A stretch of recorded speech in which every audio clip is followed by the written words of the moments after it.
Additional questions? Representative Costello.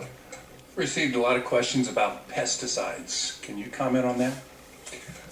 I would be happy to comment on that. I think part of that was a misinformation that for some reason people thought you had to use pesticides. A lot of the emails that I got were that we were regulating that.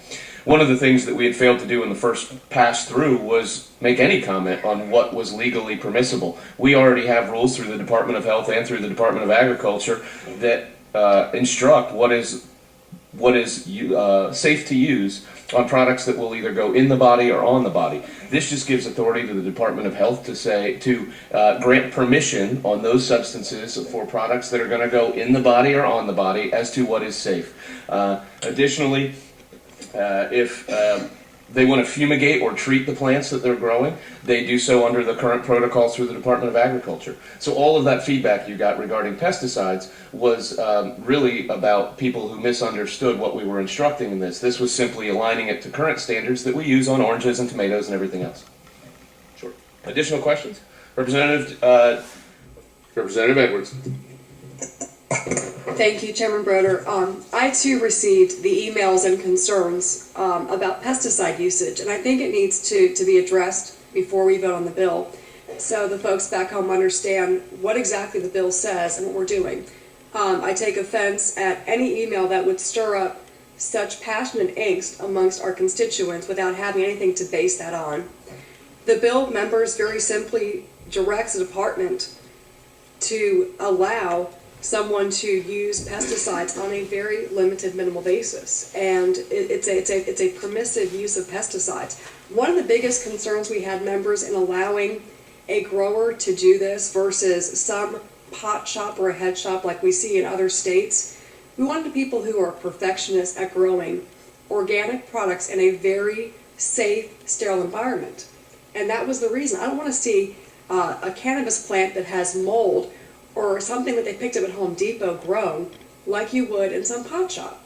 And so making sure that when a grower, who by the way is growing in an indoor sterile environment, if they feel the need, if there is some type of an infestation, they have to contact the environment, who then determines whether or not they can apply in a very limited prescribed basis.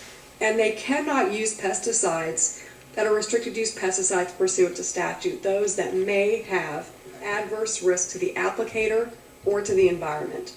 And I think that needs to be said so we understand what we're voting on and we can respond intelligently to our constituents. I wanted to make that point.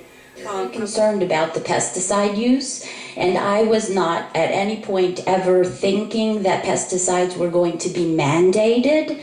I understood completely that this would allow for use of pesticides, but that still concerns me. According to U.S. Code 7 U.S.C. 136J, it states that it is illegal to apply pesticides to any crop for which they are not specifically approved. The process for approving pesticides at a state level, because currently there is no USDA-approved pesticide for use on the cannabis plant, would require trial uses, testing, reporting, evaluation, and repeating the process.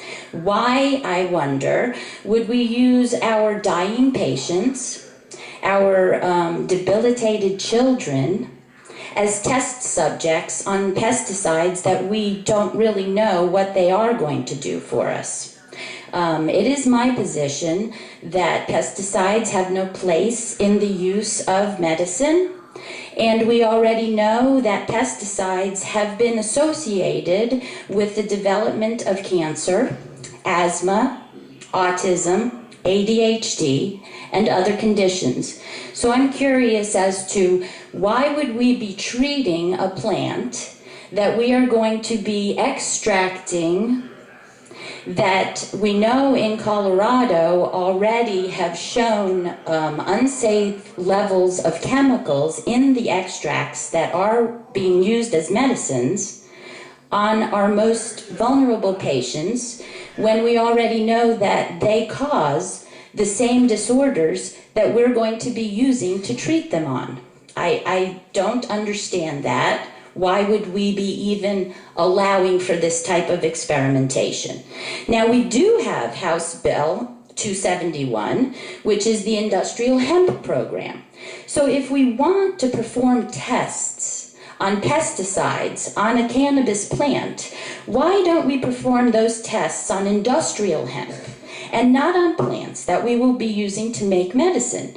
There is no use for pesticides in medicine making and in the medicine that we will be giving to our children, our dying people, and to other vulnerable populations. I very much hope that we can, when we're talking about medical cannabis, hear with not only our ears, but also with our hearts, because we do have patients that are using this regularly as criminals.